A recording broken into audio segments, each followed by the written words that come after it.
sommes aujourd'hui dans les archives du Temple d'Orbe avec notre archiviste Louis Ducrot pour une deuxième émission. Bonjour Louis. Bonjour.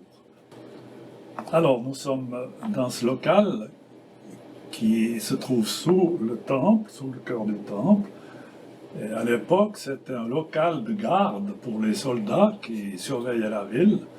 Et nous avons dans ce local deux archères. À l'époque, c'était des archères quand on tirait à l'arc. Ensuite, on parle de meurtrières.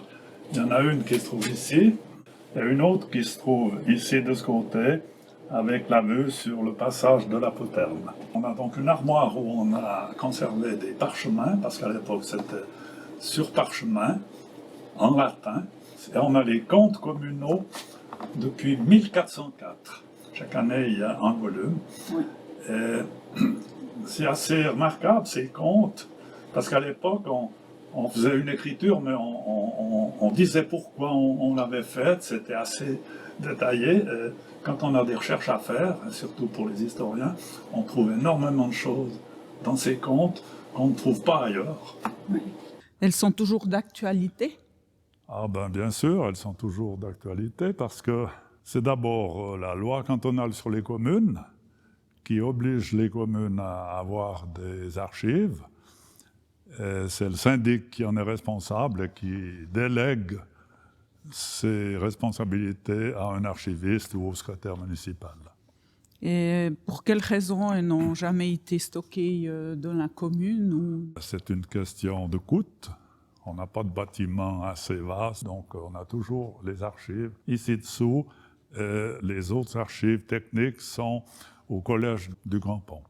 Et est-ce qu'il existe dans d'autres endroits, je pense à des églises, Fribourg, Berne, Morat ou Montfaucon, puisqu'on est jumelé avec Montfaucon, est-ce qu'on a des documents qui nous appartiennent ?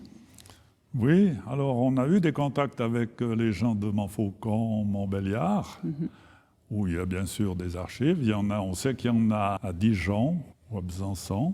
Et avec l'association des archivistes, on a visité la ville, il y a quelques années, la ville de Turin, et la bibliothèque de Turin, où il y a des archives de la ville d'Orbe. Ah, oui. C'est assez extraordinaire, mais bien sûr, c'était les comtes de Savoie. Turin, oui. C'était la capitale. Oui. Et il y a des archives magnifiques là-bas, mais qu'on ne peut pas reprendre. D'accord. Et est-ce qu'on a perdu des archives ? Est-ce que vous êtes au courant ? Alors, à la Révolution vaudoise, il y a eu les Bourg-la-Papais qui ont incendié une partie des archives parce qu'ils ne voulaient pas qu'on voie pour les taxes, pour les domaines. Et effectivement, on a une petite période dans les archives d'Orbe où on n'a rien du tout. Il y a eu un vol de parchemin. Ce parchemin datait de 1290 et il a été retrouvé dans une poubelle.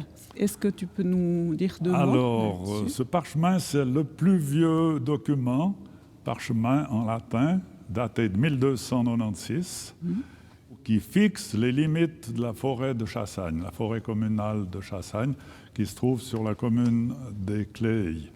Il y avait un différend entre les Clayes et Orbe pour ces limites. C'est les seigneurs de Bourgogne et de Savoie qui se sont réunis et qui ont fixé ces limites. Alors ce parchemin raconte tout ça.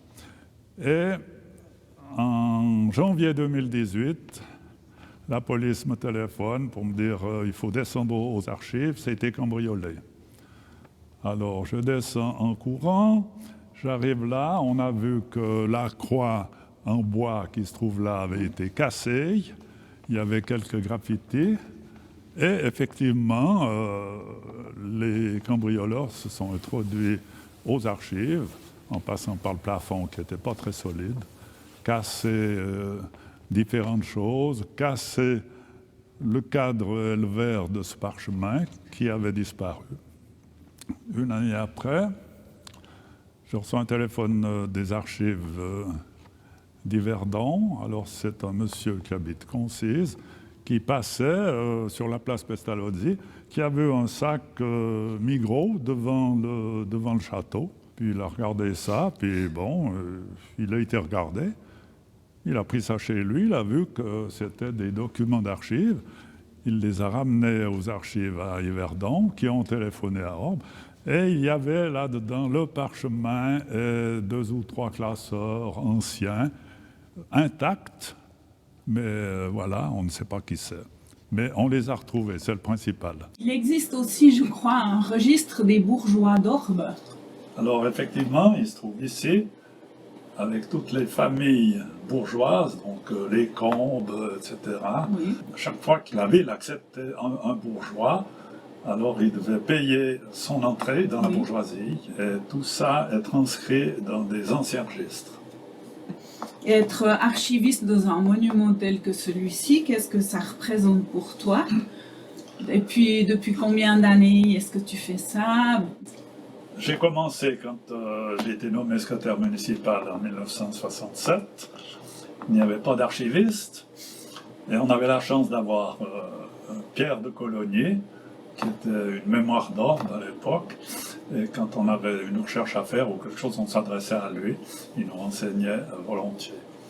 Et puis à ma retraite, on m'a demandé de continuer à m'occuper des archives et on m'a nommé archiviste communal. Alors le fait de venir dans ce local, je dois dire que l'archiviste d'Orbe n'est pas très gâté. Parce que si vous allez dans les plus grandes villes, aux archives cantonales, ce sont des grands locaux, des armoires à glissière, c'est facile, tandis qu'ici on a tout dû aménager petit à petit. J'ai fait au moins 6 déménagements, parce qu'au début les archives étaient dans les galetas de l'hôtel de ville. Et je me souviens qu'en hiver, en février, j'avais dû prendre une brosse pour aller enlever un petit peu la neige sur les boîtes, parce que ça avait soufflé. Voilà. Alors, la première fois que je suis arrivé là, que j'ai dû descendre dans ce local, j'étais pas tant tranquille. Et puis quand j'ai ouvert cette trappe-là, il y a un fantôme qui m'est arrivé contre. C'est un fantôme féminin, donc voilà, mais il a disparu rapidement. C'est la seule fois où j'ai vu quelque chose, à part quelques toiles d'araignée ici ou là. Donc c'est déjà une routine ou c'est jamais une routine de faire ce travail? Non, c'est pas une routine parce que chaque recherche est différente. Oui.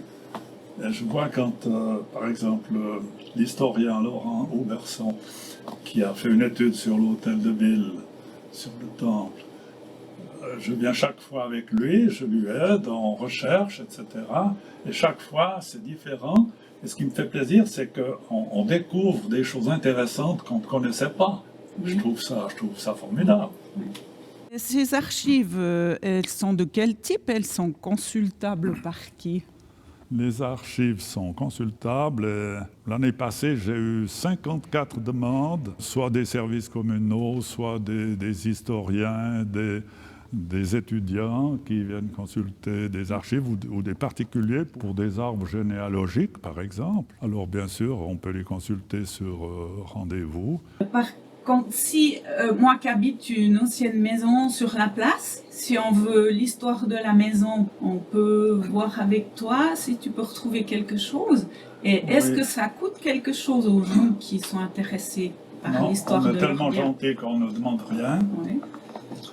Si il faut chercher très longtemps parce que c'est compliqué, on demande aux gens de venir eux-mêmes et puis on met les registres à disposition.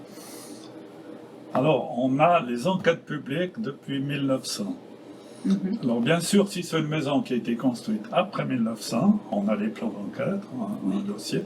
Mais si c'est avant, on n'a rien. D'accord. Alors, il faut rechercher des fois dans les procès-verbaux, on peut trouver quelque chose, mais c'est très difficile. Très bien. On a la chance d'avoir alors des vieux livres sur Orbe, par exemple, Orbe et son château, les écoles d'Orbe, où on retrouve certaines choses intéressantes. Ce parchemin, écrit en latin en 1404, est la charte des franchises et libertés de la ville d'Orbe. La charte a été observée jusqu'au XVIIIe siècle.